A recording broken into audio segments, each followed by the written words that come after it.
Hello again, ladies and gentlemen. I'm Joe Hendy, the Android Authority app guy. After the intro, we'll take a much closer look at the new Google Music.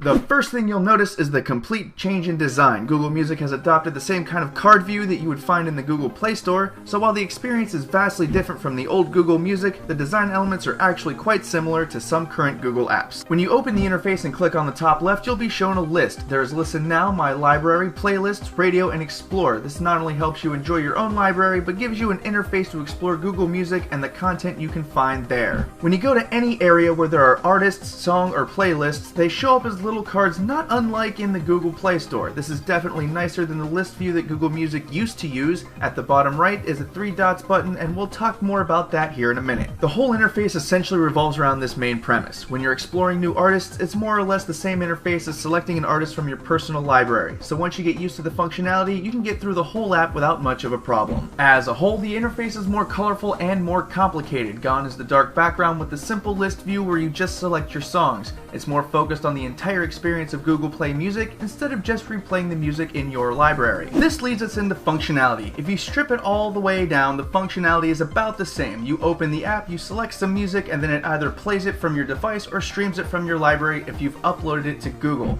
If you can still use the Play Music for everything that you could before, nothing has been removed. However, the big improvements come from all the additional stuff you can do. You can now browse music directly from the Google Play app rather than being required to open the Google Play Store and browse that way. So you no longer need two applications to get the full experience of Google Music. That said, the biggest change is how it rolls the personal Play Music experience and the Play Music Store all into a single experience. You cannot enter one part of the app without all the other parts following you. You'll be recommended music based on your playlists and radios, and you'll be shown your own music when exploring new stuff. The last basic feature we'd like to cover before we get into the paid stuff is the radio function. You can create radio stations based on an artist in your library, so if you like the band Local H, you can create a station and it'll play music from the same genre as Local H. You can also create stations based on albums, songs, and even genres. Of course, it would be irresponsible if we didn't mention the most talked about new feature of Play Music, the subscription service. For now, it's $7.99 if you sign up before June 30th, 2013, and presumably $9.99 a month after that.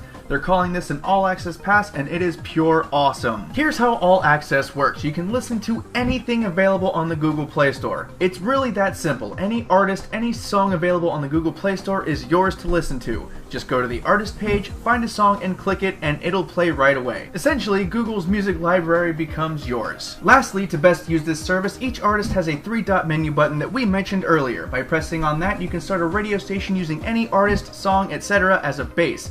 Thus, you can launch a radio station from anywhere and listen to music immediately. Overall, the new Play Music experience is amazing. It's finally grown up into a full-fledged Google service, and it's one that all music lovers can appreciate. Even without all access features, your library pops out at you in a way only Google can manage, and the design is a change so dramatic in a positive way that it makes the app fun to use again. With the All Access Pass, all bets are off. The way it's designed, you can literally blend your entire library with Google's entire library and not even notice. The whole app is your oyster to do with as you please. As stated earlier, this may not mean much to Spotify customers since Google doesn't have the 20 million tracks that Spotify does. But when Google expands their library to match that, Spotify will have a hard time convincing people to hang around. Once again, I'm Joe Hendy, the Android Authority app guy. Feel free to subscribe to our YouTube channel and check out our social media links in the video description.